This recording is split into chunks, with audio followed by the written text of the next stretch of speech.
Yep, Charlamagne the God. Andrew Schultz, Cavs in 6. We are the Brilliant Idiots. And Cavs in 6. No, it's not happening. Support for today's podcast comes from Bevel. And Cavs in 6. You don't believe that. Cavs in 6. Like, you don't believe that. Shout out to the Cavs and winning this shit in 6. Let's pay the bills first. Okay, Support for today's podcast comes from Bevel. Yeah. Tired of hiding away because of razor bumps and ingrowns? No more. The Bevel shaving system is the first and only shaving kit designed for people with coarse, curly hair and sensitive skin. And with Father's Day around the bend, you can surprise Pops with the ultimate gift in personal care. Bevel! Get $30 off a 90-day, what is that, 90-day supply? Yeah, they're trying to fuck you up, too. Exactly. A 90-day supply of the Bevel Shave System when you visit getbevel.com/idiot. It's time for Dad to start shaving smarter with Bevel. Shout out to the Cavs in 6, baby. Now, by the way, listen, let's let's be clear about something. If LeBron James can win 4 games in a row against the Cleveland Cavaliers, he's the best ever? Not the best ever, but he's in immortal territory. Like, you got to put him in a conversation. He's in the conversation now. But why are we acting like he's not capable of that? And why are we acting like the Warriors, the soft-ass Warriors, mind you, are not capable of losing 4 games in a row? They've already lost 3 games in a row. And then they picked up another guy, Kevin Durant, who's also capable of losing 3 games in a row. When did they lose 3 in a row? They were down. They're up 3-1. Yeah, but they got a weapon of mass destruction called Kevin Durant. Who also lost 3 games in a row. Yeah, but he didn't have that makes no sense. He didn't have the team around him that he has now. How quick we forget how great the Cavs are. How quick? Do you know what the score was first 2 games going into this series last year? Warriors Cavs, right? You playing spades. What was it? What? Cavs were down 2-0.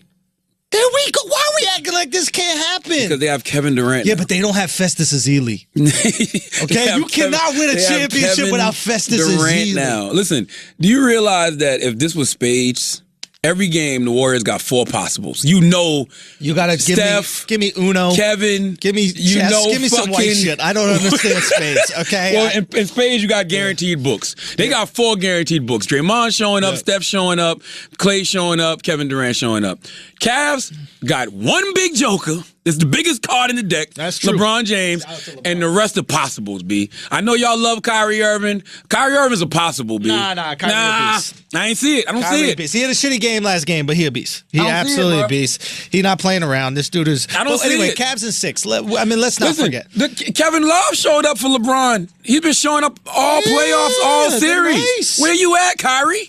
It's the Cavs bench, but it don't matter. Cavs in 6. Let's not forget. Let's not lose faith. You know what I mean? Look, these Warriors are soft. They lose leaves. You might as well say Knicks going to win the championship next year. Knicks going to win a championship next year. All right, cool. Knicks going to win the championship. I already told you Knicks going to win it in 3 games. It's going to be unprecedented. They're not even going to go to the 4th game. We know these things. LeBron wins 4 games in a row. He's in immortal territory. First of all, the reason they lost the first 2 games is because LeBron's been stressed. No. Listen. The reason they lost the first 2 games is because Steph Curry and Kevin Durant are averaging 30 points a game. See, that's what you think. That's what you think, okay? LeBron actually was playing decent except for the first game. He had all them turnovers, but he still had a solid game. He's been playing okay. He's been playing great. He's been averaging a triple-double. But what he's capable of doing, this man is stressed the fuck out, okay? He's playing against the best offensive team in history. The Warriors are that.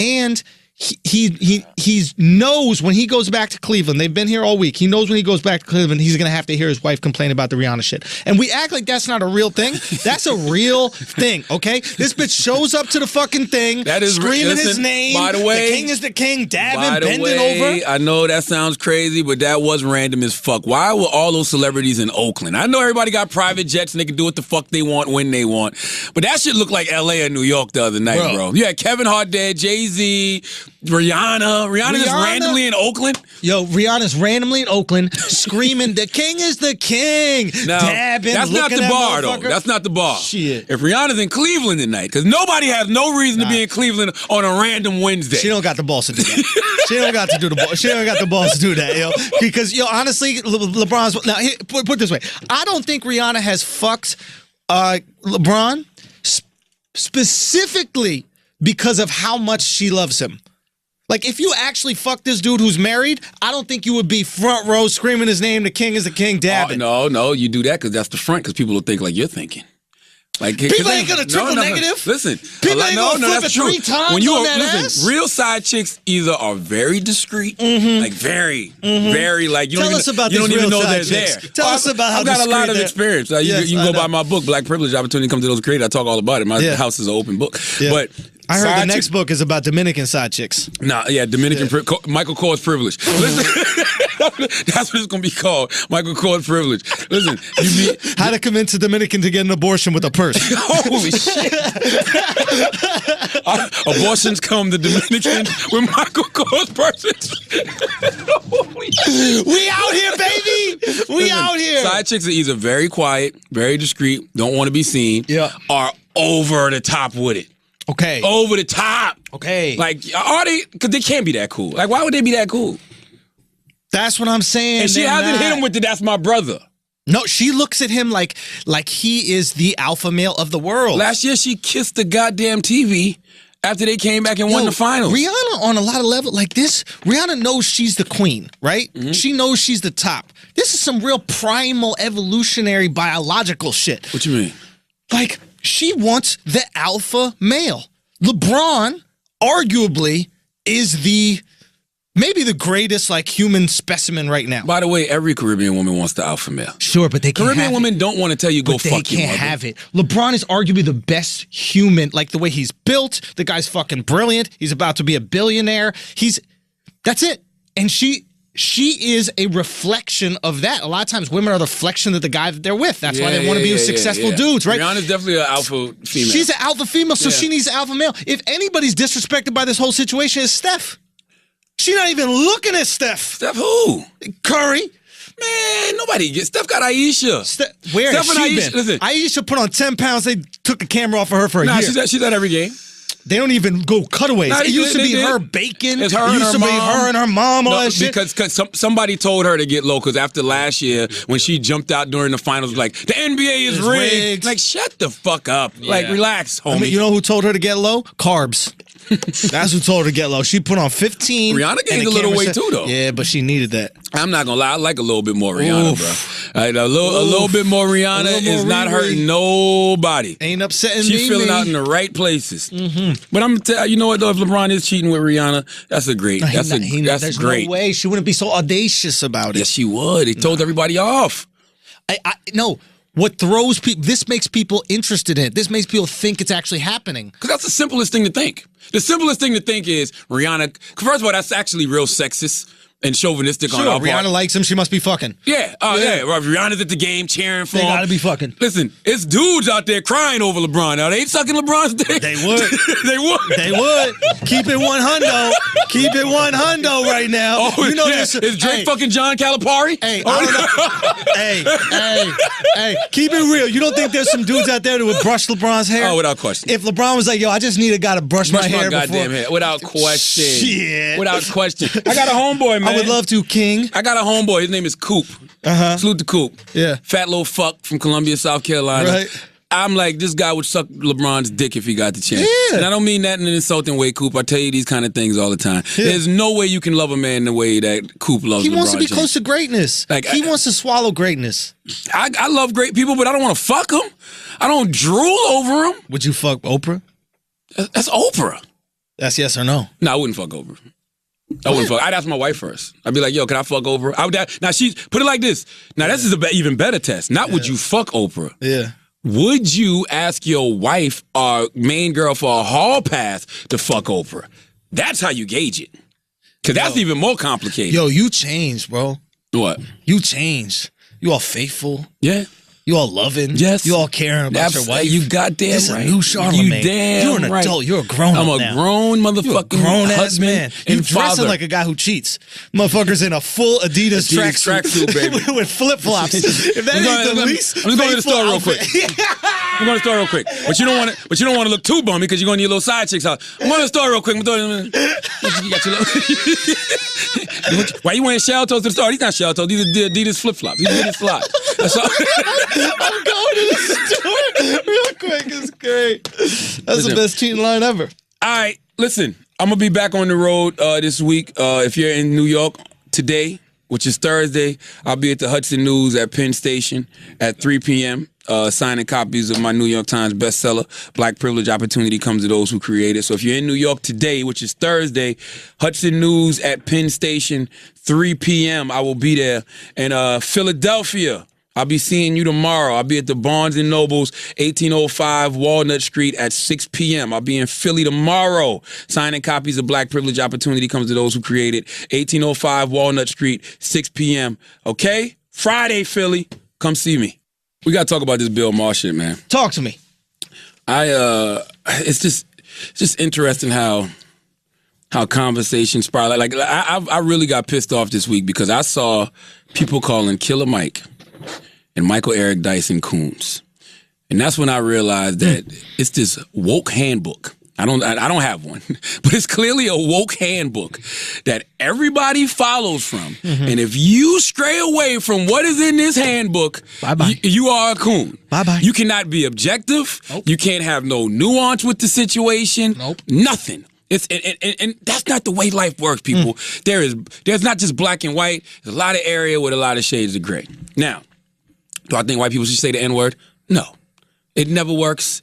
It's not going to work. There's no context you can use it in. I don't care if you can say the funniest joke in the world. It will be null and voided because of the N-word. All right? I just wonder, number one, why at this moment did everybody jump down Bill Maher's throat, but they don't mess with a Louis C.K. or a Neil Brennan or a Howard Stern who say the N-word all the time, like in a joking form, whatever.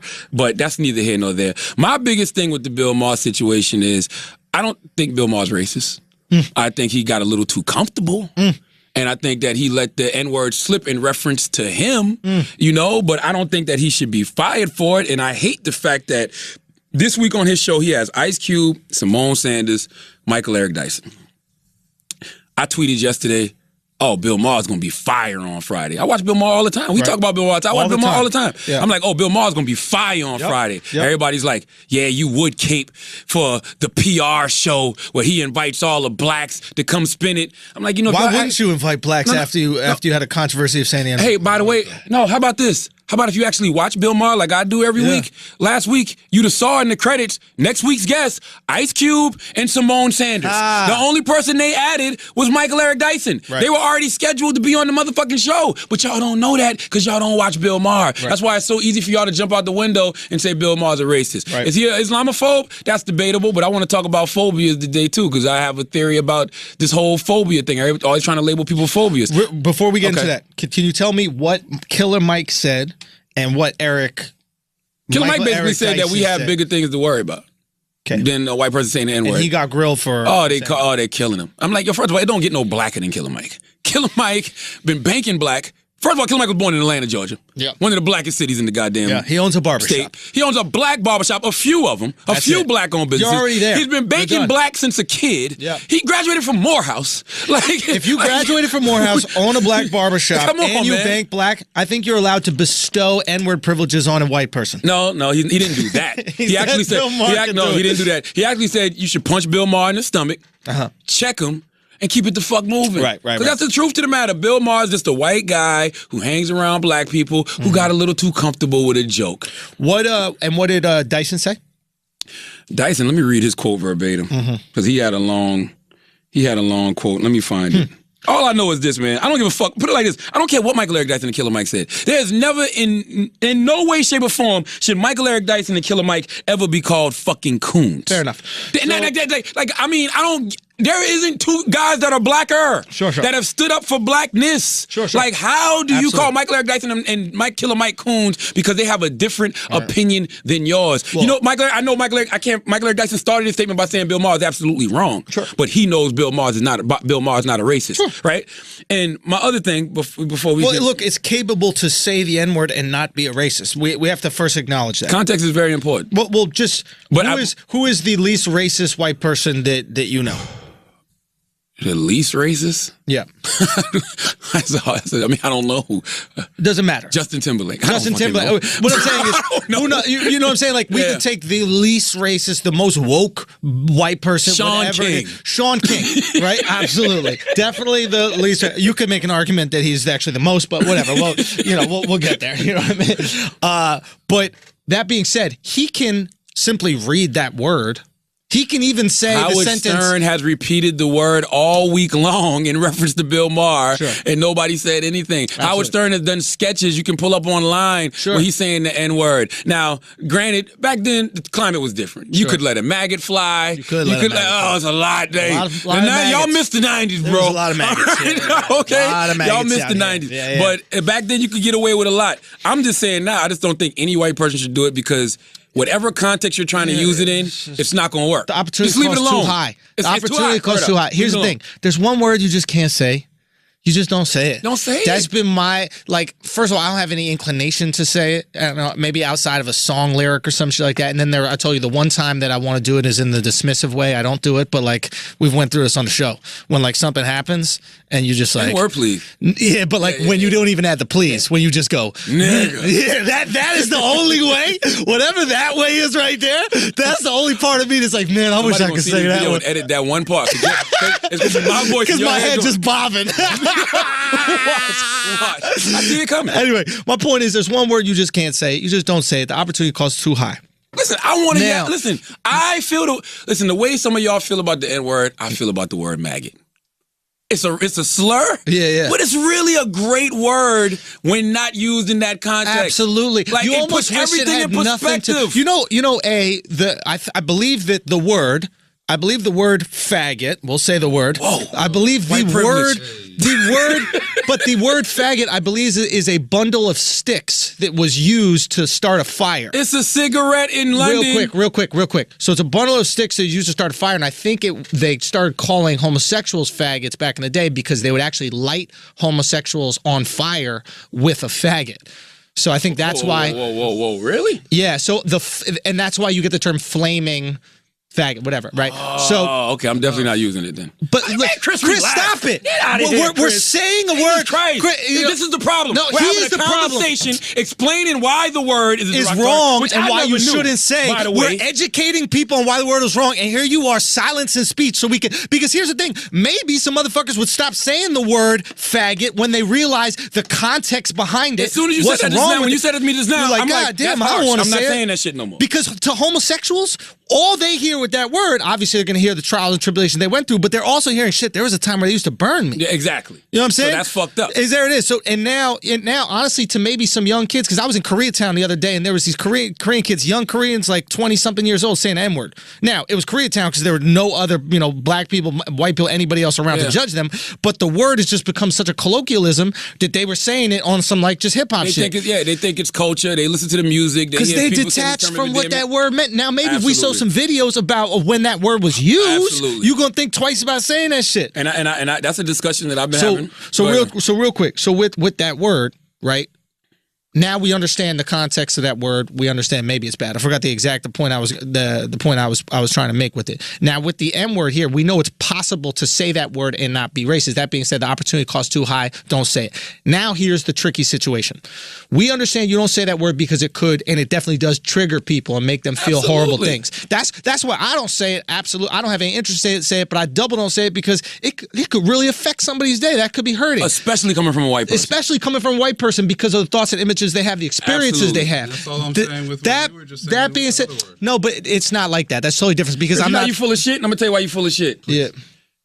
You don't stop me when I'm saying nigga, and don't say it's because I'm black. Because why aren't you worried about the people you triggered?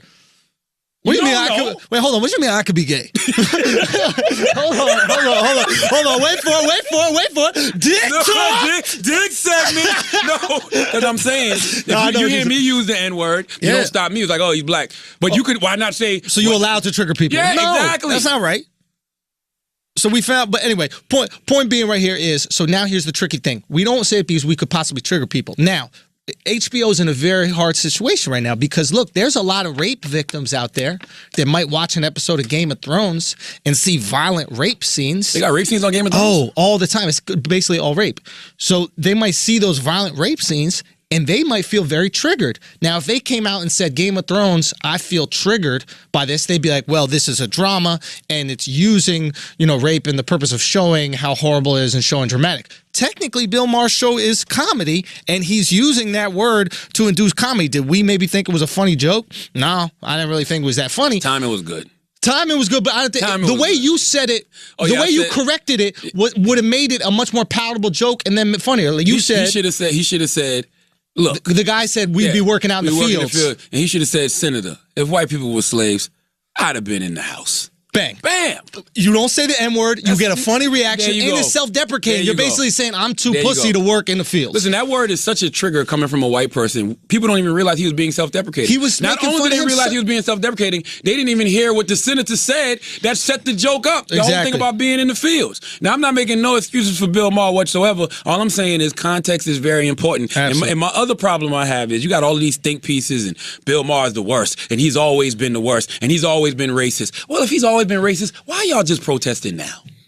He's been on the air he's been on that one show for 17 years. Selective outrage. That's what I'm saying. If he's always been racist, why outrage. now are y'all just deciding to protest? I don't have no problem with you protesting, but I need to see some consistency. Don't tell me this person has always been racist. Don't tell me he's always been the worst, but y'all just decide now to get him off. And guess what? If you say things like, he's always been an Islamophobe, okay, cool. Why wasn't you standing up for your Islamic brothers back then? Why wasn't you standing up for your Islamic sisters back then? If he's always been something, why now y'all just calling for him to be fired? This shit is bullshit. There's a lack of consistency. You know I love my consistency. Listen, the other issue right here is for HBO. HBO has drawn a line in the sand, right? They've never apologized before for anything he said about, Muslims. They never apologized for everything he said maybe before about gays, maybe before about any other group. Oh, more than that, he's had some of the most offensive rhetoric towards Christians in history. Bro, I've heard Bill Maher say things that I thought he would have been got flack for. I remember after the Dallas shooting, right? When the guy shot all those cops in Dallas. Yeah. Bill Maher got on Colbert. He got on his own show. I think he was on like a Nightline. Sure. What he said? And he said that he doesn't condone it, but he understands it. And he said police have to stop killing unarmed black men because eventually there's going to be retaliation. So he was like, you got to expect violence from both sides. I thought he was going to get flack for that shit. And nothing. Nothing. So here's the thing. HBO drew a fucking line in the sand. What they basically said is you can make fun of Christians. You could say that police deserve to get shot on some level. You can make fun of Islamophobes. But you can't say the N-word. They basically said, hey, N-word is not okay. Everything else is okay. Now you're going to have other groups come out when he says something a little wild, right? And they're going to be like, oh, so we're allowed to be made fun of? We're allowed to be criticized? Those groups got to be as loud as Black Twitter. That's all. Like, all people care about now is the backlash. They care about hashtags. That's it. If you going in on somebody and you talking shit about somebody, like, that's what they care about. They respond to that social media outrage. It's all perception. They really don't give a fuck about who gets offended. I remember, this one Bill Maher was on Politically Correct. Bill Maher said, it was after 9/11, and he said those guys are more committed than U.S. military, because U.S. military will send missiles from 2,000 miles away. Yeah. Those guys will get in a plane, boom, come hit us directly. They just more broke. I don't know what it is. All I know is if they had missiles, they would send it, dog. It ain't no fucking. No. You telling me if they have missiles that could reach America, they wouldn't send it? Get the fuck out of here. I'm not knocking nobody in the U.S. military, but I ain't never seen nobody sign up to the military and be like, I'm ready to die for this country. Like, literally. Son, they say it. Son, they ready to die, son. They ready to die, son. Listen. These Rangers are going into Bin Laden's house. You don't think that they know some shit about to pop off? Yo, these army motherfuckers are ready to die. Okay, but you're hoping you come home.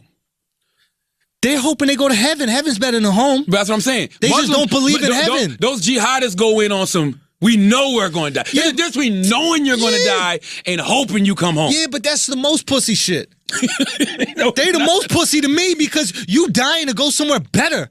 You know what I'm saying? If you don't believe in heaven and you're willing to risk your life for somebody, you're not going to stick up for the jihadists? You're not going to stick up for the Muslims, Chris? You're not going to jump in and say, don't call them pussy? Real talk. You're a hypocrite. That's the most pussy shit to me because think about it. If you don't believe in there are people right here who work security, right? They don't believe in heaven, but they're willing to risk their life to protect the president, to protect you, to protect me, right? There are soldiers out there going to risk their lives for nothing. They won't go to heaven in their head because they don't believe in it. These jihadists are living a miserable life. They're broke, living in a basement somewhere in fucking Europe, ostracized by society. Nobody fucking likes them. They smell like shit. They're ready to die about this. They're ready to die to go to a better place. It's like, realistically, that's the most pussy thing ever because all you want is a vacation. You dying for a resort. I'm going to be honest with all U.S. soldiers. Save up $2,000, go to Sandals. I could totally understand why U.S. soldiers don't want to die for America, especially if you can go to any major city and see a veteran on the side of the road with no legs begging for change. Because you know that if you go in there and give your all, America will not return the favor. So I get it. I've heard both sides. I've heard, because I speak to some of these, I speak to some of these veterans that listen to the podcast, and some have said that they've been incredibly well taken care of by the government, and some have said that there are people within the military that are not. So I've heard both sides. I don't see why you can't take care of everybody. You absolutely we've had this conversation Ultimate sacrifice, yo. If you're willing to sacrifice your life, we got to take care of your life when you're back. It's not even a question. No, you don't got to pay no taxes, and you should at least get free room and board. Absolutely. At the least. Yeah. And a stipend every month. And one case drop. One case what? You get one case. You get one case, and you get that shit dropped. Hey, man. Don't say that. Hey, man. Most of those shooters be fucking retired veterans, yo. These motherfuckers be going crazy. Like, think about Chris Dorman. What's his name? All right, not like a Class A felony. But like you should be able to like grab a butt. See what I'm saying? You know what I'm saying?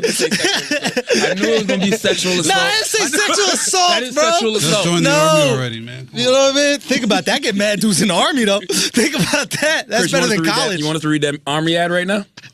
The be all you can be ad. You want to read that right now? All I'm saying is, man, all I want is consistency. Should Bill Maher have said the word? No. No white person should have said the word. But and this is my other thing too. Everybody's mad about Simone Sanders and Michael Eric Dyson and Ice Cube going on the show because they don't really watch the show, so they didn't know that these guys were scheduled before. And they're repeat guests. But repeat. Dyson's there all the time. Michael's always there. Cube's been there before, but they don't watch the show, so they don't know that those guys were scheduled before the House N-word thing. Yeah. But my thing is this: all of you pussy ass social justice warriors on social media calling for Ice Cube and Simone and Michael not to go on the show. This is y'all problem. I would rather those three individuals go on that show and confront Bill Maher to his face. Check him to his face. Let his audience make it a teachable moment so why they know no white people can use the N-word. Yes. Instead of y'all just being online, adding Bill Maher and talking so much shit on social media, but not really getting anything done. So you mean to tell me you don't want Simone, Michael, and Ice Cube to go on the show and talk to Bill to his face, but it's okay for y'all to talk to Bill via social media? Get the fuck out of here. What kind of ridiculous ass logic is that? There is no logic there. There is no consistency. That's all. Listen, there's nothing wrong with wanting consistency. That's the reason that people don't want consistency is because when you call them out on their bullshit, they're afraid of that, right? Yeah. They're afraid of being exposed. Yeah. Motherfuckers, and I'm fighting right now with the guy on Twitter, right? This guy on Twitter said, because Eric Trump, Trump's son, said, he goes, after seeing what Democrats have done to my father, I don't even see them as human, right? Which is an incredibly stupid thing to say. The guy's fucking dumb. You don't say something like that because you know how it can be taken, etc. So immediately this guy on Twitter goes, that is literally Nazism. And you know how I got a big problem with people using slavery and Nazis as similes for shit that is not that, right? Now, technically, the Nazis did say that Jews weren't human, and then that enabled them to kill them. But I don't think that Eric Trump is going, you know what, I want to murder all the Democrats. I want to incinerate, I want to exterminate them, I want to put them into a fucking thing. And I agree. So real quick, so my feeling on this is, it's like, don't use these atrocities to get retweets. That's all you're doing. No. Oh, here we fucking go. I can't sorry for ever calling you PC to God. Go, PC to Moreau. Go. PC to Moreau, please. The point is you call out that type of behavior before it becomes an atrocity. That you shut someone like Eric Trump you really down. think that he wants to exterminate all the Democrats? No, I don't. I don't think that's on his plate today, but he is. You think at any point in history that might? No, Chris. This is, this is why. And no Democrats are going to get put in ovens. Like, no, stop. It's like so stupid. No. It's not so stupid. But it's offensive. No, it's not offensive. It's offensive, it's not offensive to everybody who died in World War II. It's an understanding of history, which you don't understand. It's offensive to everybody. I agree with. Go back and read the news reports of Hitler in Germany in the early 30s. He was seen exactly the same way as fucking Trump, as a clown, that the mainstream political system was surprised he got where he got. They didn't take him seriously. All the people on the left screaming he's going to do this and that is bullshit. And guess what? It fucking happened. And if more people had called him out earlier in the game and got him out of there, Chris, it might not have happened. I'm almost 100%. I understand both sides. I think both. So of don't y'all say Eric Trump isn't capable of that. You don't know. So here's my. No, I know he's not. There's no liberal. It's not about him. It's about the forces that he's fueling right now. Who's pulling you out of your house to fucking come burn you, Chris? Yo, let there be That's some more not happening. fucking terrorist attacks in America. Anything's game. So here's Well, get some guns. So here's the thing. Here's the thing. I don't want right? guns. I just want a fucking Here's the thing, guy who's right? not insane in so the White this is House. my issue with the consistency. Chris wants a sword. Chris, here's my issue with. Nunchucks. Of course, you know he wants them nuts. And a smoke bomb. He'd be like, we out. You see a flying star, they'd be like, where the Asians? It's just Chris Moreau. Yo, so here's my issue with consistency.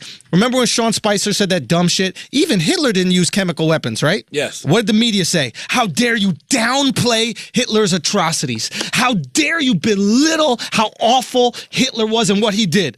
Eric Trump, Dems aren't people. He's literally a Nazi. He's literally a Nazi. You're doing the same thing with no consistency. All I'm asking is you be consistent. Is one downplaying and then the other not? Why are you allowed to downplay when you get retweets off of it, and when someone else downplays, you criticize him for it? I will say in that case, I think it's Eric Trump's fault. Yeah, he's an idiot. He's a fucking it's idiot. his fault because you do have to watch your wording. Just like Bill the Maher. Same way Bill Maher They're got to watch your idiots. wording. Yeah, you got to watch your fucking wording. But there's a difference Kathy between Griffin, being. You got to watch what the fuck you do. Like, there's a difference between being an idiot and being Hitler. yeah, absolutely. But I understand. But you got to think in light of history, it's just like the N-word. So if you make a statement that somebody like Hitler has made, somebody's not human, it just triggers. It's a trigger. That's all it is. It's a trigger. So all Eric Trump did was trigger people with that wording. That wouldn't do it. Like just like you don't do the Hail Hitler sign. Like, you know what I mean? Like when you saw Richard Spencer having fucking those that shit was frightening. Yeah, he was having conversations with these mass audiences and they was throwing up the Hail Trump shit like, whoa, what the fuck's going on in America? Yeah. Same thing with a white person saying nigga. Yes, we do in light of history have to be aware of certain triggers. So Eric Trump is an idiot for that. Absolutely an idiot. So is Bill Maher. Absolutely an idiot. That being said, I don't think it's two wildly different things. What Eric Trump said is way more potentially destructive than what Bill Maher said. I'm sorry. That's some white shit. That's my. Exactly. I'm carving out my little piece of the pie to right you. now. Yeah, but to a black person, that's fair. That's fair. house That's nigger. Fair. Yeah, you're right. Like, you're right. You're right. to a black person, they're not That's even slavery. worried about that shit. That's their Holocaust. Well, Exactly. I mean more in terms of the power, the access to power that Eric Trump has versus Bill Maher has right now. Eric Trump is in the White House. He's in the ultimate seat of power right now. Him saying that people who criticize his father... Eric Trump is not in the White House. For all intents and purposes, he is, man. Don't believe for a second that those guys are for all separated. intents and purposes, Bill Maher owns HBO. All right, whatever. You're making the same argument. That's not. No, actually, I'm sorry. It is. Actually, I'm sorry because Why? Bill Maher actually works at HBO. So, for all intents and purposes, if we know somebody did, That's a ridiculous argument. It's kind of not though. It's totally ridiculous. You mean to tell me that you don't think Eric Trump has direct access to the president? You don't mean to tell me his sister doesn't have an office? So you're saying Eric could be reflecting the way Donald Trump feels, is what you're saying? Yes. Okay, that's absolutely. Different. Say that. That's Chris. what I'm. Words I thought that was evident. listen, words mean something. Listen, let me just say. Let me say something. Words mean something. As a Jew who's Now you Jewish. Now you Jewish all of a sudden, bro. Now it's Baruch atah Noel. Ain't Melech Shalom. Now you bring it out the fucking I've never heard him say that in my life. The Jew who doesn't believe in Israel. The Jew who's pro-Palestine. The second Trump says something, he's Jewish. You see how people support their narratives out here? Chris, that was some bullshit. I've never heard you play the Jewish card in my life. Wow. I was waiting. No, you were talking about spades. he was My waiting. man put out the ultimate book. He got the Yeah, Joker that's the right book. here. That's Now the book, I understand spades. Whoa, Okay. As a Jewish person. I was going to hold it. Okay, but as a Jewish Asian, what? Go. Yeah. As a Jewish Asian, it is all right to make the Trump-Hitler comparison. There is a past. You know more than me. I'm going to be honest with you, so I'm not going to. I had relatives killed in the Holocaust. I'm not just talking out of turn. It's an appropriate comparison to make in So these why days do and Jewish times. people seem to support him? Because he's pro-Israel, and they believe in Israel. which and they Jewish want people? Israel. Are you talking about Hasidic Jews? Yeah, because he's pro-Israel. Isn't his son-in-law Jewish? Yes, You're his talking son-in-law about- is and Jewish. His that's- daughter is Jewish, That's a very and bizarre Ivanka's Jewish. situation. Yeah. Ivanka's a Jewish woman. Yeah. So there is a direct alliance with Israel that Barack Obama did not have, and they believe in that. So Jews who believe in Israel and want Israel to be its own state, they are 100% supportive of whatever I political would still figure is guess gonna the be vast supportive. majority, not vast, but the majority of Jews do not support Trump. I think it's more the right The Jews leading. How right? do you know? You get the news. From You yes, don't get the news letter. Yeah, I You get detach from Jews, Chris. This is sad. I've never seen this before in my life. I mean, Chris turned into a Jewish person so fast. That shit. In the history of this podcast, let me know on SoundCloud right now. Have you ever heard him that Chris Monroe identify. refer to himself as a Jewish person? Well, it's not that I've never identified myself as an Asian person. You guys threw that on me, so that became the narrative. definitely You've identified always as Asian. identified as You've never Asian. said you're bro. not when we bring First it of up. all, yeah. Well, You actually are that's specifically actually not Taiwanese. true. You don't even fuck with the Chinese. You said Right. Taiwanese. Right. You go real talk with it. All right, what else, The moral man? of the story is I just want consistency. That's all. Consistency. I don't think Bill Maher's a racist, and I don't think white people should say the word nigga. Period. That's it. Nothing more to talk about. And guess what? That's a possibility too. That's it. And by the way, and this is my other thing. I was telling somebody today. Stop making assumptions about people or stop coming to conclusions about people if you don't know the whole totality of that person. Is Bill Maher perfect? No. Does he say things I agree with all the time? No. But have I seen him stand up for black people in a different way on that show? I've seen Bill Maher make a case for why black people need reparations. You don't hear white people talk like that. No. I've heard Bill Maher stand on the side of unarmed black men saying what is going on with police brutality is absolutely wrong, and he understands why people are shooting back. I don't see white people in mainstreams talking like that. Bill Maher exclusively fucks black women. Allegedly, I don't know about that either. I know. I've only seen him with Superhead. I hear that rhetoric on social media too. So I don't know. I don't know. Listen, I didn't know that about him. He showed up to the Comedy Cellar once with this beautiful young black chick, and I was so detached from the possibility of him having sex with this young girl, and I'm looking at this old ass dude, that I was just hitting on this girl right in front of him. Completely unbeknownst to me that that's like the girl that he's with, and he just goes, "Hey, let's go downstairs," because he was gonna go do a set, and then someone's like, "Oh no, he does." Like he's about it. But I don't mean that. No, slave masters used to fuck their slaves. That don't mean anything. Yeah, everybody brings that up, but it's just like Yeah, that everybody brings that up. But to me, that just says you don't really think that black people are animals, because slave masters weren't fucking their sheep. Some. Chris, you are crazy, yo. Chris really just No. Chris really crazy I can't out prove here. this because I've never read it anywhere. But being that I know people in real life who fuck sheep, I don't see why slave masters would I'm fuck Scottish. sheep. We Thank invented you. sheep fucking. I know some Thank you. guys. Okay? I know guys in the We hood who fucking invented, sheep. brother. Thank we you. invented sheep fucking. There's like 14 sheep to every person I in told y'all Scotland. about Vincent in my book. Vincent had the big long dick. He fucked sheep. He fucked sheep. Fam, you know Vincent we used to get wear caught men fucking sheep. in Scotland wear skirts. Do you know the point of that? What? You can't chase a sheep with your jeans around your ankles. It's the perfect sheep fucking attire. You run in the hills after the sheep, flip up the skirt and fuck it. That being said, I don't think that if you're fucking humans, you're fucking sheep. I think a slave master would fuck a sheep. Because I'm going to tell you Not why. if he's fucking humans. Who had more of a sense of entitlement than slave masters? But that was back in the day. You got to try out all the pussy. No, you don't. You know what I mean? You tried the white one, you tried the black one, you tried the sheep. You sheep crazy. You are crazy out here, bro. You are crazy. You know what I'm saying? I might let a sheep. Yo, no joke. You want to see some crazy ass shit? A girl sent me a picture of Snapchat of a pit bull eating her pussy.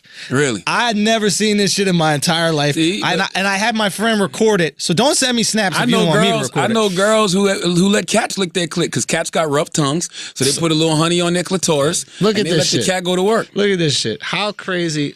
Look at this. Look at this. This girl. She should be arrested. This first of all, should be fucking you know how arrested. courageous you got to be to let a pit bull eat your pussy? Because if that pit bull locks in, I need to see her. I need to see what she looks like. I didn't even ask. I need to see what she looks like. No. Why have you gotten to the point where you letting a dog eat your pussy? And sending it to me like I'm gonna fuck you after. Like I'm like, oh, if you think dogs can eat pussy, you ain't been with Schultz. I wonder how that pussy tasted to that dog. She must have put something on it. Listen, I'm telling you. This is hilarious. I just looked at my phone for an email. The email title is 5 tips on creating a pet-friendly office. See? Yo, somebody Tip number 1, put some honey on your clit and get a pit bull. eat it. All right, let's pay some bills. Today's podcast is brought to you by Blue Apron. With Blue Apron, incredible home cooking is easy and accessible when they deliver seasonable recipes with step-by-step instructions and pre-portioned ingredients right to your door, all for less than $10 per meal. You can customize your recipes based on your preferences and select delivery options to work best for your lifestyle. And best of all, there's no weekly commitment, so you only get deliveries when you wanted them. Some of the upcoming meals in June include something that I would love to have: warm smoked trout and asparagus salad Ooh, with fingerling potatoes and garlic croutons. damn, that was a good ass reading right there. What about spiced zucchini enchiladas with creamy lime and tomato rice?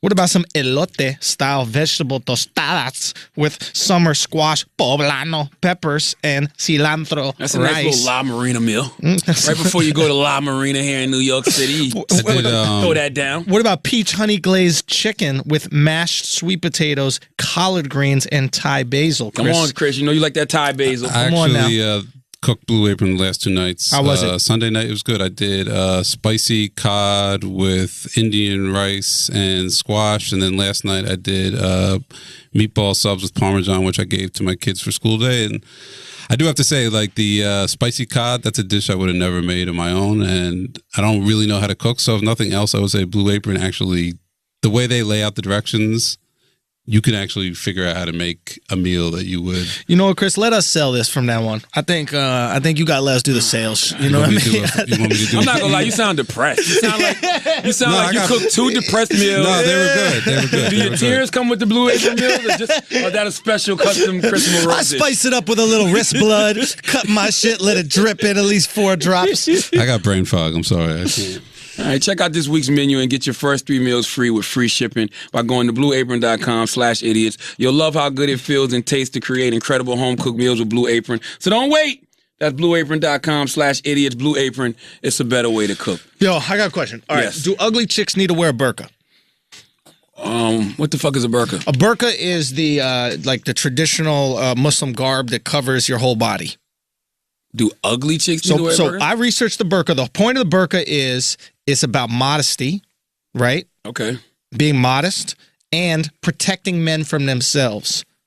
So the idea is men cannot So control you themselves. wear 3/4 of cloth so you don't make men be lustful towards you. Exactly. But here's the thing. If you're naturally ugly, right? If you're naturally modest, do you need to cover that modesty? God made you modest. You're not going to be lusted over. Do you need to wear it? Yeah. If anything, covering yourself could make you appear to be hotter than you really are. It's a filter. It's the first filter. You might have a body. You know what I'm saying? What if you got none of it? Absolutely nothing.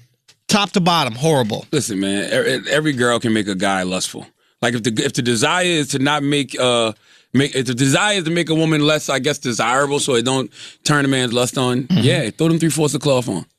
Man might see your ankle and be an ankle lover. Yeah, but what if the ankle's fat? Everything's awful. You might be a chubby chaser. There's somebody out there for everybody. So that's the plan, is cover up because someone's out there for everybody. Yeah, somebody's out there for everybody. That's all. That's all it is. Let's talk about this. Thanks for going with me on this topic. I had a Appreciate it. Appreciate your contribution. No. Appreciate you really going through this thought I experiment. get it. I had a lot of Muslims on this week. Actually, on the Breakfast Club, we had We Hassan need a Minaj. Muslim on here. We had Hassan Minaj Yep. on. We had SZA. SZA was on. I don't know who that is. SZA's very interesting. SZA signed to TDE. Really dope. She's an R&B Is that the girl singer. you had today with all the hair? Yeah. Tons of hair. Really dope R&B singer. She actually stopped wearing her hijab after 9/11. She was in Jersey. And, after 9/11, it was World War III for Muslims here in, the tri-state area. So she actually stopped wearing her hijab because she was basically getting bullied. So she stopped wearing it. And, that put her at such a conflict because she was choosing fear over her faith. Right. You know what I mean? So that was an interesting conversation. And we had Kevin Hart on. I don't think he's Muslim, but he's from Philly, so that's close enough. Close enough. So I saw Hassan stand up this week as well, and I thought it was dope because I've never thought about the POV of Muslims, and that's one thing we have the tendency to do in America. We listen to people be talked about so much, but we don't really do a lot of research on those people. So it was interesting to hear his POV as a Muslim American. Like, he talks about how his father would tell him that, it's like a tax in America, and meaning that, you're going to experience racism, but it's worth it to live in this country. But Hassan was on some like, I was born here. Yeah. So I'm a Muslim American. So I have the audacity of equality. So Pops, you tripping. But he should complain to his pops. Absolutely. We were talking about this before the show. Absolutely. Like, it's like if you know America's racist, right? And then you move here, you can't go, oh, America's so racist. Like if you're Jewish and you move to Saudi Arabia or you move to Iran and then go, damn, people really hate Jews out here. We'd be like, duh. But here's the thing: America's not supposed to be racist. Like the whole creed of America is freedom, justice, and equality for all. So America's false advertising. Like, you know what I'm saying? Yes, it's false advertising. Watch a movie. Yeah, America's you know what I'm saying? Yeah. America's false Listen, don't get me advertising. wrong. Everybody deserves equal rights. We were talking about this before the podcast started. Everybody, in my opinion, deserves equal rights. Absolutely. But there's nothing in the Constitution that says you must put us on television. That's on you. What do you mean? For example, when people go like, I don't see enough story. America's the only place in the world where you have immigrants will come to America. I see what you're Let me finish the point. Immigrants will come to America, right? And they'll go like, there's not enough Asian American stories on TV. You know where the Asian stories are? Asia. You know what I'm saying? Yeah, you got to give it time. No, you don't have to give it time. You have to create it yourself. You have to do what everybody else did. Eddie Hung did. Eddie made the story, or even now with Aziz. Aziz is doing his story. Yeah, Listen, the Irish, when they came here, they created their opportunities. The Italians created their opportunities. Yeah. You don't go, oh my God, why isn't Hollywood giving it to us? You create yourself. That's what America's always been about. I do understand why people get upset when they don't see a lot of diversity in certain places, though, because it's not reality. Like if you got, but it could be. There's no rule. Listen, we have to understand. Like people make this thing out like this. There's this. First of all, yes, it's a racist place, obviously, but you have to understand, capitalism is what thrives. We say all the time, America's so white. America's so white. Yes, it's 70% white. Okay, so when there's no beauty products for specifically people from the Sudan. Well, what percentage of Americans are from the Sudan? 70% are white. So they're going to make bitches white cream for white. They're going to make cream for white bitches. They're going to make hair shit for white bitches because there's money in that shit. You see what I'm saying? Yeah, absolutely. Like it's majority rules basically. It's capitalism. In a capitalist society, majority rules. Yeah. So that's what you have to understand. So what you do is create your shit, show people that it's economically viable and the market fucks with it, and guess what? They ain't gonna create the fuck out of it. I do understand them wanting things to be diverse to a certain extent, because especially if you're in New York. Like if you do a show about New York, you can't have a bunch of background people just walking around white. Of course not. That's just not reality. Like I need to. That's what the flack was with Friends for all those years and Girls. Like I just want to see reality now. Yeah, I can understand why it's not a whole show about. But do you think that's so? You think people are like, you know what? I'm really offended at the background actors. No, that was the argument. But they don't care about that shit. They just want opportunities for themselves, and they're making complaints so that they could get an opportunity. Don't get me wrong; it's a great hustle. Hustle your way into it. Do your thing. That's a great way to hustle. Why wouldn't you? Absolutely, I get it. Like I get what you're doing. You're hustling, but it's not genuine. I love Fresh Off the Boat. Yeah. Listen, put it like this. I never watched it, and Eddie's annoying as fuck. No, it's really good. I like Fresh Off the Boat. But you know the reason I like Fresh Off the Boat is because it is Asian American experience. But you got the two parents, I guess, who are from Asia. But the ultimate cultural appropriation. Yeah, but the kids grew up here, so they love hip hop. You know what I mean? They grew up in Orlando, so I don't know. It's a big bastion of hip hop. But I mean, here by America. Sure. New York wants to be its own entity so bad. I just want consistency with this cultural appropriation shit. You know what I'm saying? That's all I want. But let's talk about phobias, right? Yeah. I thought about this with Lil Boosie yesterday because Lil Boosie told a great story about how he was walking into a bathroom in prison and he didn't know anything about a Coke in the shower. Yeah. So when you see a Coke in the shower. So when you see a Coke can in the shower, dudes are fucking. It's basically a signal that dude's in there fucking. He didn't know. So he walks in, and Lil Boosie said he seen a dude riding a nigga's dick from the back, right? And I was thinking to myself, like, first of all, my asshole don't even work like that. Like, how the fuck do you ride a nigga from the back? What do you mean ride him from the back? Like this. Reverse cowgirl. There you go. Reverse cowboy. There you go. On a nigga, right? Yeah. So I'm sitting there like, everybody's calling Boosie homophobic, and Boosie's like, whatever. And I'm like, phobias are fears, right? People fear what they don't understand. If you walk in on anybody fucking, right? Yeah. It's kind of like a shock, like, oh shit, they fucking. Like, they just fucking in the middle of the street. Yeah. But imagine walking in on two dudes. I understand being gay, but you're actually seeing the act. Yeah. In jail. Yeah. Your biggest fear already in jail is fucking getting raped or something. Yeah. So you walk in the shower and you see two dudes getting it in. You like, holy shit. I'm not gonna lie. My biggest fear in jail is now to be getting raped and the guy makes me ride him reverse cowboy. That's what I'm saying. That's my new biggest how fear. Can Boosie, like, if you gonna rape me, knock me out and bend me over. Don't say get on top. Get on top and you reverse cowgirl. Son, that is now turn around. Back. Yeah. How can you be mad at Boosie for being traumatized by what he saw? Not traumatized extra, but here's the thing. No, there's a difference. Traumatized, Schultz. Think about the condition. You're already in jail. I'm with you. It's definitely fear. You don't know if somebody will yell next. Like, yo, you saw the coke in the shower. Yeah. You in here. That means you want in. Like, you don't know what the fuck. You don't know what can happen. Yeah. Think about that shit. Yeah, You're watching a man with his wow. dick in another man's ass. Yeah. In jail, that's going to cause a little something. Like, you're going to be like, oh, like, it's not going to be hard to, it's not going to be easy to understand is what I'm saying. Yo. And we tell people all the time. Coke advertisements have come a long way. You went from polar bears in Antarctica, having great family time, to riding reverse cowboy the and same fucking sex shower. fucking. Yo, this shit is wild. But all I'm saying is people feel what they don't understand. So we have to stop being so quick to call people. I think this is what I'm trying to say. There's a difference between hate There's a difference between prejudice and just not understanding something, and so you're kind of afraid of it. Real talk, there's a difference between prejudice or hate, which is that being But that's what they use all phobias for real now. talk, yeah, but there's a difference between prejudice and hate and being grossed out. You know what I'm saying? I'm grossed out by cilantro. I don't hate Mexicans. Yeah. You see what I'm saying? Like, but if I eat cilantro, I'm like, this is gross. And I feel the same way about watching two dudes fuck. I can't help but not like that. Would I like to be able to fuck dudes? Would that be, yeah, sure, that's more people to fuck. I just don't want to fuck them. What? My point is like, think about it. Think about the logic. It's not a He's trying to choice. justify using maggot earlier. That's what he's trying to do. It's not right a now. choice for you. Listen, it's not a choice for me to not fuck dudes. I don't want to fuck them. When I see guys, I don't want to fuck them. But you see what I'm saying? But you want to. I don't want to. What do you mean? What I'm saying is, would that make life even more fuckable if I could fuck half the population? Yeah. Absolutely. Undeniably so. So if that was the case, it could, but I can't. So when I see two dudes fucking, I'm like, ugh. I feel the same as when I see two homeless people fucking. I've seen that on the street, and I'm like, ugh. Yeah. You see what I'm saying? Yeah, that doesn't mean I hate homeless people. Yeah. Don't mean I hate gay people. It just means I'm grossed out. That's a good point, and I'm saying my point is people fear what they don't understand, right?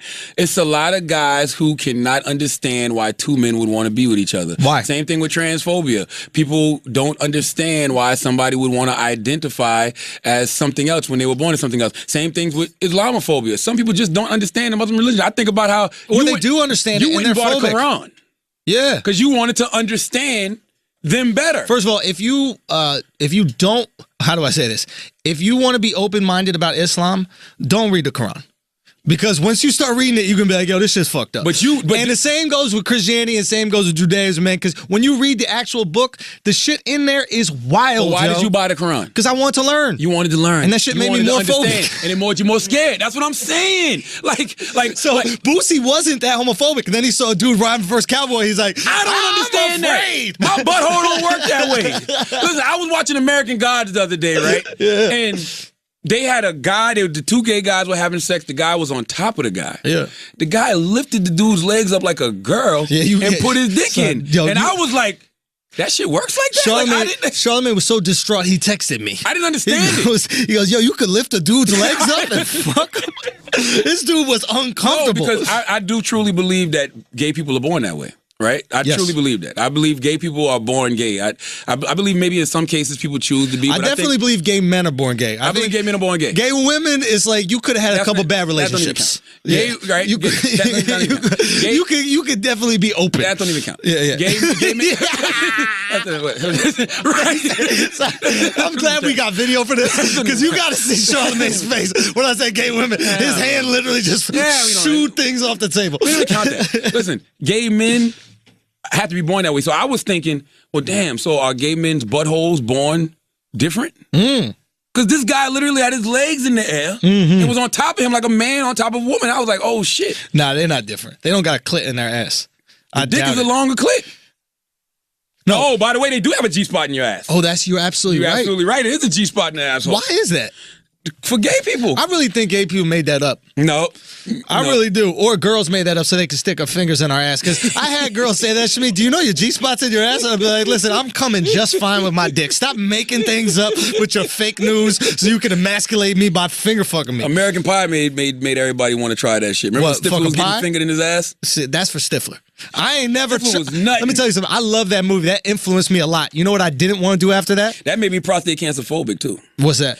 Like, I didn't want to get a finger in my ass because I didn't know if I was going to like it or not. Yo, Patrice O'Neal got the best joke. He goes, What? I'd rather my prostate fall out my ass before I have somebody stick a finger up my ass and check my prostate. How did Patrice die? Prostate cancer. No, I'm just joking. He died of stroke. He died of stroke. Okay. He died of eating too much.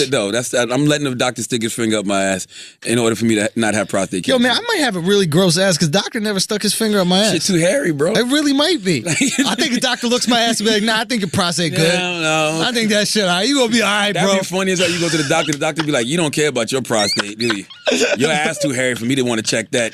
Cut that and come back to me the next day. I gotta wax my butt to get my shit God. checked. But I'm just saying, the moral of the story is when it comes to these phobias, people simply fear what they don't understand. So what do we need to do in America? We should start having more conversations. Because I think that talking to Hassan Minhaj this week, not that I was ever Islamophobic, but I was talking to him and I was like, do you understand people's fear of Muslims? He gets it because you think about it, the news is constantly telling us who the boogeyman is, and nowadays the boogeyman is Muslims. Well, and a clear distinction should be made between Islam and radical extremists. Well, no, not even that. Islam and Muslims, right? What's the difference? Muslims, beautiful people. I thought Muslims practice Islam. No, they do. Oh. But if you look at the tenets of Islam, there are things that we could criticize about it. Just like if you look at the tenets of Christianity, there are things we could criticize. Just like you look at tenets of Judaism, of Hinduism, there are things you could criticize about it, right? So it's Muslim people, a Muslim, just like a Christian, might not practice every single thing that's in that book. I'm talking to you. Yeah, I'm listening. Yeah, but you're looking at your phone. So my point is, Allah was texting me. well, tell him I said what's up. Stop blowing shit up. You know what I mean? This guy. You're not going to jump in, Chris? You're not going to jump in? Huh? You just going to stick up for the Jewish people today, huh? I'm sorry, they're not blowing shit up for Allah? Oh, he stuck up for the gays. No, I know, but I'm saying, like, let's ask Allah. My point is, there are things that we could criticize in every single religion. Yeah, absolutely. Now, we have no problem criticizing it in Christianity, right? You see this all the time. You see images of Jesus, joked around, getting fucked in pictures, images I've of... never seen a picture. Oh, tons. I mean, there'll be cartoon episodes where they completely disparage... Who do you follow on Snapchat? Mad people. So, I saw a pit bull eating Jesus' ass. This guy. What? He shows his borderline atheist, if not all the way atheist. So he don't care about stuff like that. No. I'm not sure what I believe in, but I'm not necessarily. I'm indulging in religions. My point is this. Jesus, you know what? I fucked with you shows up until that people eat my ass. Yo, I'm keeping son. I'm keeping my options open because when I get to heaven, whoever it is, I'm gonna be like, yo, I knew it was you, dog. Son, I knew it was you, Allah, this whole time, dog. I knew that. That's why I didn't ride with them. By the way, go ahead. My point is there are things in every religion that we can criticize because they're antiquated now. There's no doubt. Like Linda Sarsour says all the stuff about how Muhammad was a feminist and Muhammad was an environmentalist. Yes, in 16th century Arabia, he was these things. In 2017, he's not at all. Like, Abraham Lincoln, within the context of time, was an incredibly open-minded person. That being said, in 2017, if we heard some of his views about sending black people back to Africa, we might think, oh shit, maybe he isn't. He is a. I think the problem, do you understand what I'm saying? Yeah, I hear what you're saying, but I think times change and we have to change with it. Times change and change with them, but one thing that never changes is the fact that everybody generalizes, and that's the problem. That has been the problem in America in a long time. Like, all Muslims aren't bad people. All white people aren't racist. The distinction between Muslims and Islam. Muslims don't necessarily practice every tenet of it. There are many Muslim friends that we all have, right? You mean it's Muslim Americans who don't practice the religion Islam. Literally. Got you. Okay. Exactly. Yeah, ISIS practices it literally. Yeah, okay. When people say ISIS is not Islam, they're actually wrong because ISIS is doing exactly what the Quran says. Right? When you and I, our Muslim friends, right, have a Muslim friend that commits what's called apostasy, which means you leave the religion. The punishment for apostasy in the Quran is death. Gotcha. If somebody says, I'm no longer a Muslim, you kill them. right? Some blood crip shit. Some what? Some what? Some blood crip shit. Some blood crip shit. Okay. Yo, blood in, blood out, right? So our friends that are Muslim don't go, I'm going to kill that guy. They go, hey, man, do your thing. And if you could come back to our beautiful religion, we would love you to come back. You see, because they've evolved within the religion. Yeah. Right? And there are definitely arguments to be made about how, for the time, Muhammad was absolutely a feminist. He gave women rights. He gave them property rights. That's the first time in history. What prophet wasn't a feminist? Comparatively, right? Like before that, in Christianity and Judaism, women were property. They were complete property. I don't think that Jesus. Son, absolutely. No. Jesus didn't even marry his side chick. He didn't You have know one. what I mean? Mary Magdalene? Listen, I know He was knocking boots. He wouldn't even claim her. See, this is when 2017 meets whatever BC or whatever. Yeah. Because in our mind, there's no way you riding around with this prostitute all this time Come and on, not getting yo. a little. She hey, giving up that pussy come to on everybody now. but me? I know you fucking a Jesus. You out here like, bitch, I walk on water. I Come can on get head. now, you Jesus, Yo. you Jesus, man. I'm curing people. If anybody deserves some pussy, it's you. You just turned all this water into wine. Hey, I turned your gonorrhea into nothing. Come on, man. The least you could do is give me some pussy. Come on, that's all I'm saying. So it's hard for us to grasp the concept of Jesus having sex with this prostitute, but we forget he was Jesus. And he's If human. anybody can resist this pussy, Oh. it was Jesus. Oh. Yeah, so that's you're what I'm saying saying. Jesus was gay. Jesus Christ. Jesus. God, Jesus. I don't know what Andrew showed you talking about. Chris gonna step in. I mean, why not? Jesus. All I'm Christ. saying is nothing is above criticism. We need to be able to criticize stuff. We need to be able to say these things. For real. We need to. Oh, man. And I'll criticize every Somebody single out there's religion. gonna make a gay porn with Jesus, man. It's gonna be some atheist You who don't think makes a that's gay porn happening? with Jesus, and Jesus is gonna be turning buttholes into pussies. And it's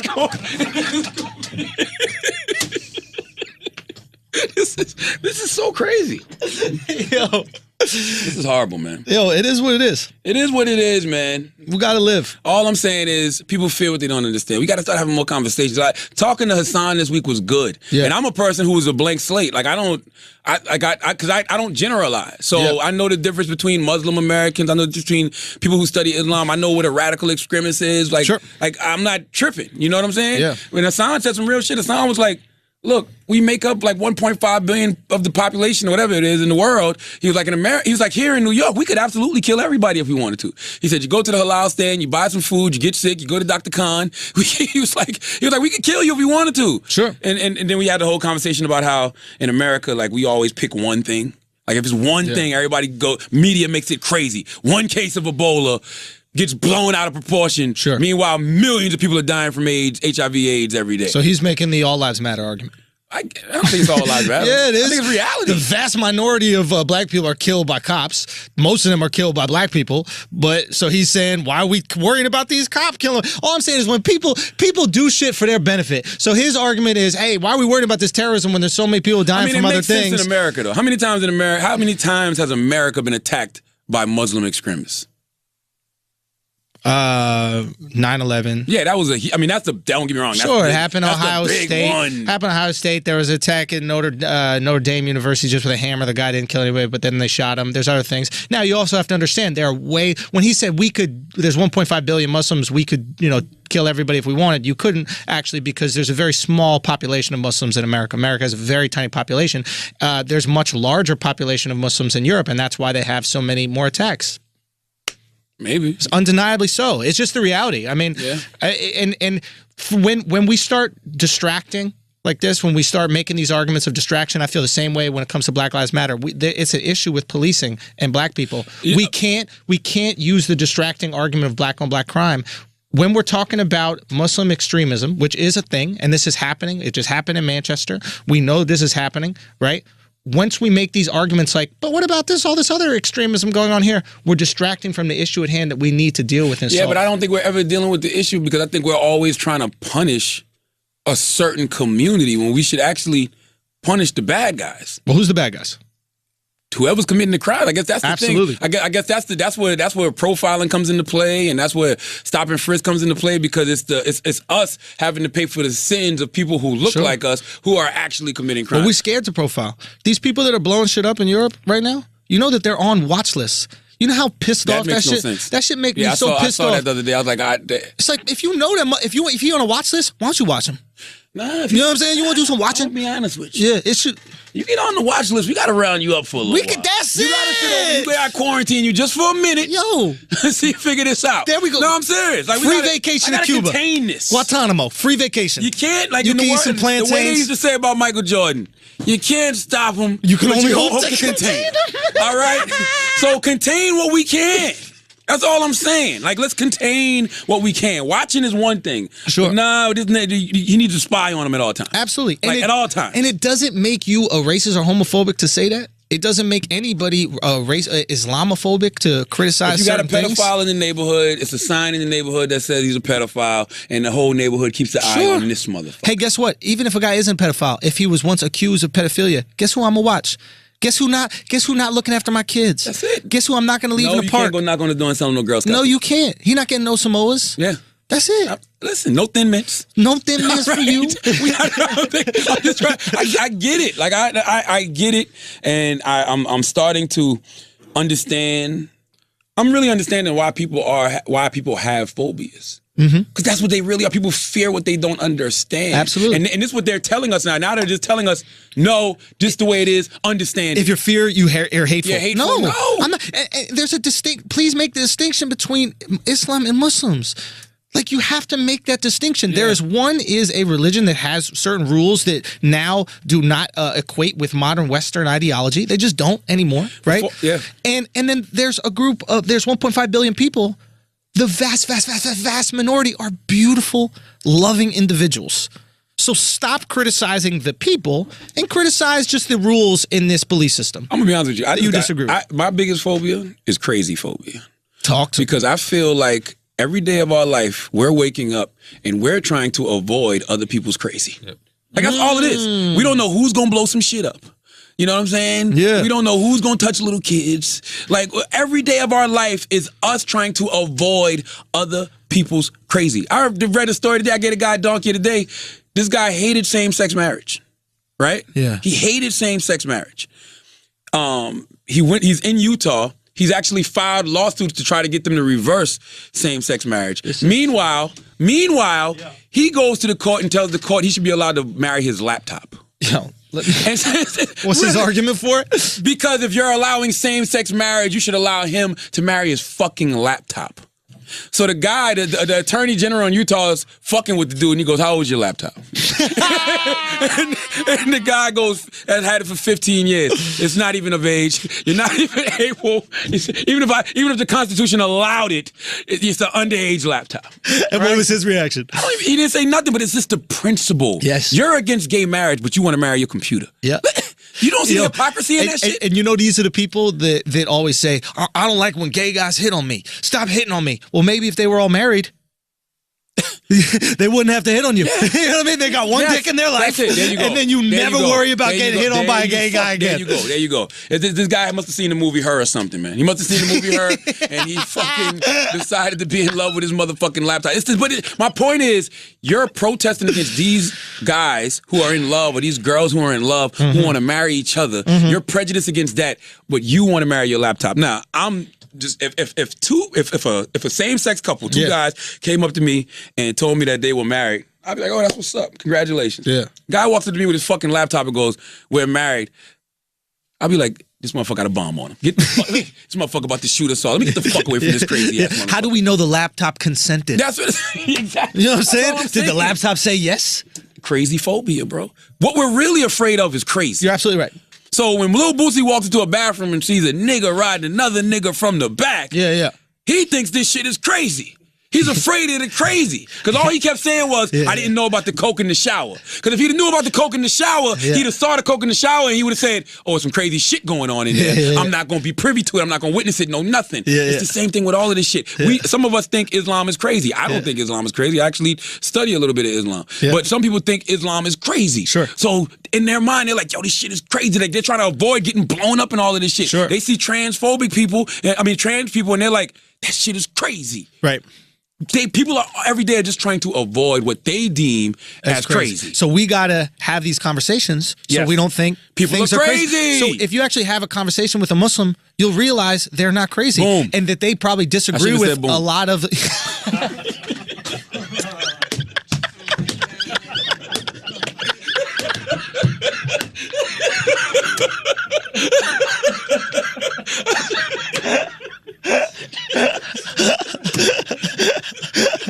Yo, Chris, what up, yo? Chris, what's good, Chris? Chris, what's good? Yo, listen, we're just genius on this show, man. You can't, it's just pure comedic genius comes out, oozes out. You can't help it. But you're right, though. Go ahead. You said if you have a conversation with a Muslim, you might realize that they disagree with some of the exact same things that you find crazy. Do. And the same thing with Christians. You know how many Christians that I've spoken to that they've said, listen, I'm Christian, I believe in God, I don't hate gay people, I'm taught not to hate gay people, and I think that people are born gay. Like, so many Christians. Absolutely. And you might think otherwise because you don't understand them. Absolutely. So let's have fucking conversations. We say we need a trans on this show, bro. I agree. Listen, I say it all, animalism. This is what I like about the brilliant. Animalism, yeah. Andrew's white, I'm black. We are very open-minded. We talk to anybody. We like conversation. We like communication because that's the only way we're going to get to a proper understanding of each other. Yep. It's just that simple. We tell y'all this shit all the time on this motherfucking podcast. We have to have these uncomfortable conversations. Yeah. We have to say what we're afraid of. If I say I'm afraid of something, don't say I'm prejudiced against it or discriminating against it. I'm just simply telling you that I don't understand it. And then somebody will say to me, well, why are you afraid? I simply say, people fear what they don't understand. Make me understand. That's it. Can we have a conversation about it? Life isn't really that difficult, bro. Like, none of this shit is really that difficult. If you sit down and you talk to some of these Muslim Americans, you'll realize they don't like these radical Islamic extremists either. You know who's punished the most by Islam? Muslims. There you go. Muslims. They're by far the most that are killed. They're also by far the most that are treated prejudiciously afterwards. And so every time one of these bombs goes off, yo, I got my boy who I play basketball with every single week, Haney. Every time one of these bombs goes off, it is Ramadan right now, so he's already cranky. You know what I mean? He's looking at me like, man, it's about to be a hard-ass week. Fuck. He's going to be fucked up because he knows what he's going to have to go through. SZA said she took off her hijab after 9/11. Yeah. But that hair did work for her career. That's some beautiful hair. That's some gorgeous hair. Beautiful. I love SZA. Yeah. But just think about that. Like, we don't think about that. Like, we never think about the other side. And that's what I always try to get people to do. Think about what the other side is going through. That's why it's good to have conversation. Yeah. Now, if you have a conversation with this person and you still don't fuck with it and it makes you even more scarier, by all means, be phobic. You know what I mean? But back the fuck away. I get it. Yo, you can be phobic if you actually do the work. Do the work. Don't have an irrational fear. That's all I'm saying. Don't have an irrational fear. Have a legitimate fear. Irrational fears are what called profiling, stop and frisk, discrimination, unnecessary prejudice. Like, that is the problem. Irrational fear. There it is. Do the research so you can have a real fear. Yeah. And when somebody says you're phobic, you can be like, yes, and I know why. I'm very phobic. All right? Yeah. That's it. I'm bear phobic. That's it. You know, I've seen bears kill people. All right, today's podcast is brought to you by Bevel, the first and only shaving system designed for people with coarse, curly hair and sensitive skin. Up to 80% of black men and women experience razor bumps, and up to 30% of all men and women experience razor bumps. You don't have to be a part of the statistic anymore when you start shaving smarter with Bevel. That's absolutely right. Yep. All right, you don't want to be a statistic, okay? But 9 out of 10 Bevel customers continue to come back because they see the results. A clean shave that leaves their skin smooth and reduces razor bumps and irritation. And with Father's Day right around the corner, you know your old man needs something better than the last-minute tie you got that he's never going to wear. Okay, so surprise him, all right? Make sure he gets that free shave by getting him a Bevel. Now, right now, you can get $30 off a 90-day supply of Bevel shave system when you go visit getbevel.com/idiots. Bro, this is actually a really good gift for your pops or for any dad, to be honest with you. So go to getbevel.com/idiots, IDIOTS. Save $30 on a 90-day supply of the Bevel shaving system. Give the gift of a smooth, bump-free shave with Bevel. Yes, indeed. Hey, listen, man, salute to everybody who I saw last week on the road. I was in Charlotte last Wednesday. You've been killing it, man. Oh, man. How many people in, what was it, Houston? Charlotte was like 500. Houston was what, 7? Houston was 700 plus. God bless. I was in man. Miami on Thursday. Salute to K Fox. Salute to my homegirl, Miss Jessica. She moderated it for me in Charlotte. We had about 400 people out there, 400 to 500. On Thursday with K Fox, we had like 350. And on Friday in Houston, I didn't have any moderator, but it had 700 plus people, man. And I'm gonna be at tonight. Actually, at 3:00 today. I'm gonna be at Hudson News at Penn Station in New York at 3:00 today. Okay. And then tomorrow on Friday, I'll be at the Barnes and Nobles in Philadelphia, 1805 Walnut Street at 6 p.m. So I'll be out there signing copies of Black Privilege. Opportunity comes to those who create it. So Philly, come see me Friday night. 6 p.m. at the Barnes & Noble, 1805 Walnut Street. I'll be signing copies of the book. Kevin Hart's book came out this week. I was with Kev a couple of days this week. Kev is a machine, bro. Yo. Kev, every time I'm around Kev, not only do I feel inspired, I always feel like I'm not working hard enough. And I fucking work, bro. Yo, you right. do. So Kev is outworking you, is what you're saying? Kev's absolutely outworking me. He's absolutely outworking me. Okay, how? He's out. Well, I'm not gonna say he's because he's not doing the daily radio, man. That's a different grind, bro. We're working about the same, but I don't know. Maybe it's a cancer thing, like, and maybe it's because he got fronted on so much early on in his career. So now that he got it, he's not letting it go and he's going hard. But he just got a different type of work ethic, bro. It's unbelievable. Like he literally. We did BookCon on Sunday. What was BookCon? BookCon is like this big Comic-Con, but about people's about books. Okay. So me and Kev was on the main stage. I interviewed Kev for his book, which was a great look. I did a signing prior to that, and then I interviewed Kev about his book, and then Kev did BookCon. Then the next day he did all his press, came to the Breakfast Club, did the View and all that stuff like that, and then he flew back to L.A. just to go to his daughter's graduation. Then he's coming back here to the East Coast to go do the rest of his book tour and all that good shit like that. And then he's in between shooting Secret Life of Pets too. Right. And just, everything. he got moved. Like he's a mogul at this point, man. Yeah. Like, he's just a very inspiring individual, and he's never afraid to share information. Really? What'd he give you? He dropped some jewels? He gave me some jewels. What'd he say? Can you share? Don't be afraid to share information. Nah, he gave me some jewels. He gave me some jewels just about like some different things that I'm doing. Like he was breaking down like the whole animation game to me, voiceover work, because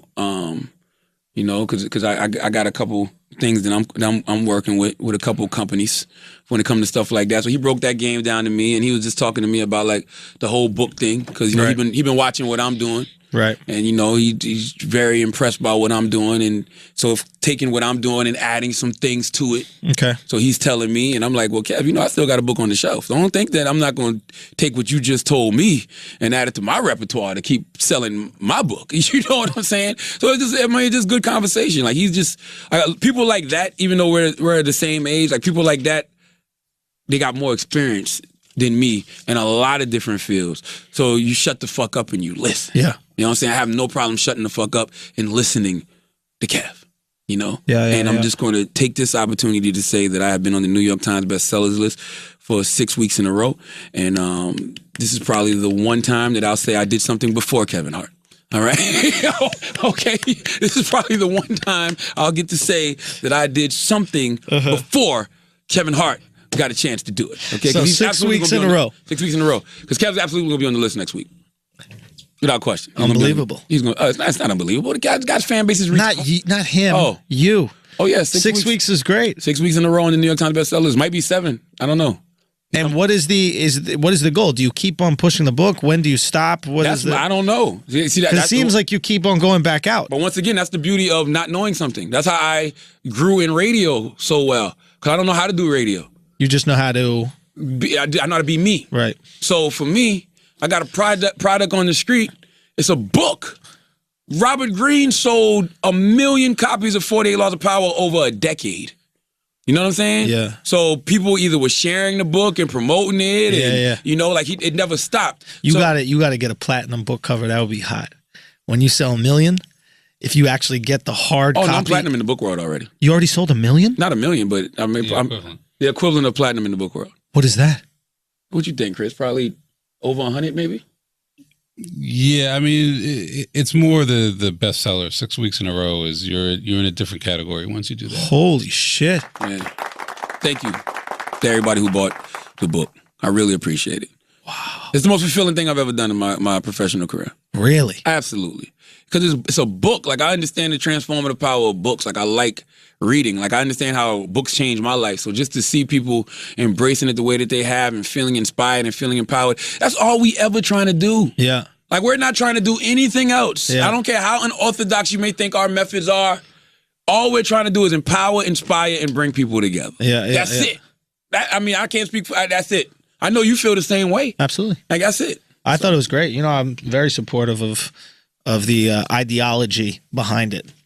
The self-empowerment. I think that we got too drunk off of victimization, and I really think you spearheaded a movement of self-empowerment, and it's an old movement, though. It's an old movement. It's existed, but sometimes you need a new face. Sometimes you need a Tony Hawk. Sometimes you need the right messenger. I was talking to Kat. It's funny you say that. Prophets come along, yo. I'm not saying you a prophet like Jesus, but like, there's a lot of people who probably thought that, you know, Jesus and Muhammad had great ideas just like them, but they didn't have the voice to articulate, and they didn't have the trust in the people to say these things. So funny you say that. I was talking to Kevin Hart's book agent. And he was like, it's funny, he's a Jew, and this is what I love about people. This is how I know he's an open mind. He's a Jewish man. Mm-hmm. But he was saying how he listens to Farrakhan. And he was like, yeah, you know, sometimes Farrakhan will say things that he feels like are anti-Semitic or not in the best favor of Jewish people, but that doesn't negate a lot of the other good things that he says. And, he listens to that type of stuff. He Malcolm X, Elijah Muhammad, all that stuff like that. And he goes, it's like, yo, you repackaged a lot of those things for this generation. Digestible. Yeah. And I was like, okay, I get it. That's dope. But those are the things, that's how I grew up. I learned like that. You know what I mean? I learned those things as a kid. Everything, we're just a sum total of our experiences. And I keep telling you, I'm not an expert in nothing. I'm just sharing my experiences. Charlamagne, there's a lot of people who could not get away with it. I could not say what you're saying to black people, obviously. Because I'll be looking like a fucking racist. Yeah. But you can say it to white people. I could absolutely say it to white people. And you know what you should say? You should use your privilege to combat prejudice, which I think you do. I do every single week. Which I think you do. You know, and I'll also echo the sentiments you're saying. But all I'm saying is sometimes the messenger is right and is perfect, and the way you deliver the message is important because you know how to cross your T's and dot your I's, etc. So that's just what I liked about the book. And I remember I texted you, I gave you too much credit. I saw, what was it, DJ, I was Just Blaze or Swiss Beats or something like that. He was like talking about how we need to be accountable. We need it was Swiss, whatever like that. And I tweet you this video. I was like, see what you started? You started a movement. And you were like, well, Swiss said that a year ago. Yeah. But still, the point is like, I really can see this taking off. I can see people going, you know what? Fuck it. I'm not going to wait for anything. I'm not going to wait for anybody to hand me shit. I'm going to go out and get mine because I believe that I can do that. And if it's divine intervention, if it's black privilege, if it's wherever the fuck it is, the idea that you could believe you could do something, I think in the long run is going to be what affects change. Listen, success is not going to just come to you. You got to go out there and get it. Look, sometimes you got to go in the motherfucking shower, put the Coke can down, and ride that dick from the motherfucking back. Like, that's just the way life is. Life is a dick. And sometimes you got to ride that motherfucker from the back in order to make it nut. Do you want to get the best out of this shit? Even if your butthole isn't built like that, Even if your butthole isn't built like that, you got to adjust. So if your butthole isn't built like that, then you find a position that's suitable for your butthole. Sometimes that position is going to be your mouth. It's reverse cowgirl. You know what I mean? And you're a boy. That's just the way shit happens sometimes. All right. Well, fuck it. We out. God bless. I think we're out. Oh, we got to mention, we're going to, I just got a message. Yeah. We're going to London, yo. We got a London live show. When? Tell me when. Everybody keep asking me that. I don't even remember the date. Saturday, August 5th. And it's going to be at the Shout Out Live Festival. That's solivefestival.com. You can get tickets for it right now. It's a social media festival. I don't know what the fuck it is, to be honest with you. I'm just reading what we have right here. But it's Shout Out Live Festival. It's on social media. It's hashtag Shout Out Live Fest 17. Tickets are available now at solivefestival.com. Just make sure, I guess they want us to mention some of the other headliners are Melanin Millennials, Another Round, Mostly Lit, Friend Zone, and obviously us. Oh, I guess it's a podcast festival. Yeah, Friend Zone is going. Oh, you just said that. Okay, yeah. The Friend Zone is going? Yep. So you guys can hang out. So, yeah, man, I'm just excited. I want to shout out somebody in London, man. It's a podcast in London that I actually just subscribed to. Oh, shit. Okay, yeah, they are called... The Receipts Podcast, and it is hosted by Ghana's finest ex, Phoebe Park, Tali T, and Melania Sanchez. Were they on there? Were they on that thing? No, but I've heard about that show. You liked it? Yeah, no, I just subscribed today. I'm actually going to listen to it today in the gym. For whatever, I heard that they talk about me on their podcast every week. Really? Like that's what they say. Like, so I thought somebody recommended it to me. They was like, "Do you know that this girl references you every week?" The young lady named Ghana's Finest, and so I'm gonna start listening to it. I just thought it was dope. I'm like, because I like shit like that. Like they're all the way from London, and it's 4 women. I would love to hear what they're talking about. Yeah, you know what I'm saying? Especially if it's about you narcissistic piece of shit. Okay. This all right. motherfucker. Okay. Hey guys, there's a podcast dedicated to me. You should listen to it. It's a really good These idea. girls really know their shit. All right.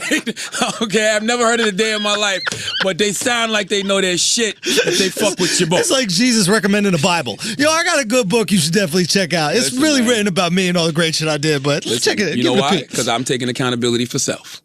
All right, and that's what you got to do sometimes. Okay, I got you. Anyway, so make sure you check that out, London. We're coming through again, man. We're coming back. What's the date again? August 5th. Let me double check. But yeah, we're coming out there, man. London, we're gonna get into the country again. August 5th. August 5th. Yeah. All So right. make sure Wax doesn't get any. Why the fuck was Wax with Selena Gomez? Let's just acknowledge yeah. that real quick before we get out of here. I get a picture from you, a text with Wax and Selena. Why? Because Wax said that everybody took his Draymond Green comments out of context last week. And he said that Draymond would make a good girlfriend. So he's been getting a lot of dicks. A lot of dicks in his fucking Okay, dick talk. Snapchat DM. Yeah, okay. yeah. So he just wanted to show y'all motherfuckers He got hoes. that this shit can go down. Just because he got a fat white girl at home don't mean He can't have a skinny that Mexican. He can't get him a little skinny Mexican. That's all he wanted to let y'all know. Like, there's nothing wrong with that. Like I said, sometimes you got to put that Coke can down in the shower. You gotta ride that And dick. you gotta ride that dick from the back to let motherfuckers know this shit is real. So I thought once ISIS started attacking like teen pop stars, they had to bring out the heavy guns, bro. Listen, I man. thought they brought out Wax to protect her. By the way, Selena Gomez security sucks. Really? All right. That's why Wax was with her, because her security sucks. And you got a teen pop star. You act like you never been motherfucking mobbed by kids before. Okay. So when Wax came just to help her, because she was literally getting mobbed. Somebody was copping some feels. Like, right? And so he came to just to be like, yo, get the fuck out the way, let her get through. And her security's like, thank you. Well, what the fuck is your job? Nah, bro. Come on. Nah, bro. Selena Gomez is a multi-fucking millionaire. Like, Nah. you gotta expect that with Selena, bro. You about to lose Wax. Wax about to upgrade, bro. Nah. Wax about to upgrade, bro. Wax get fired in that circle so fast. Wax about to upgrade, They don't bro. listen. Wax is too misogynistic to roll in that circle. Hey, she might like that. That's what they'll she use. might need they'll that. use him. Yo, Listen, they'll use him. Charlamagne, you better hop on that dick. In this You era better of Trump, ride you that think dick they right. really like a Mexican pop star? They will use Wax to bring her whole empire down. All right? They will build the wall around Hey. Selena's career. No, Wax to keep is the wall. This motherfucker is the wall. It's a setup. Trump put Wax by Selena. Yo. All right? It's a total setup to bring her the fuck down, okay? God. This is who you got with you? This misogynistic, goddamn chauvinistic guy? Oh my God. Huh? This rape culture advocate? Apologist. Him? Nah. Bring her whole shit down. Damn, yo. Well, all right, fine. Shit. Listen, as always, if you listen to this podcast, you think we're smart, you think we're intelligent, you think we're brilliant, you're absolutely right. If you listen to this podcast and think we're just a couple idiots who don't know shit, you're right too. It's the Brilliant Idiots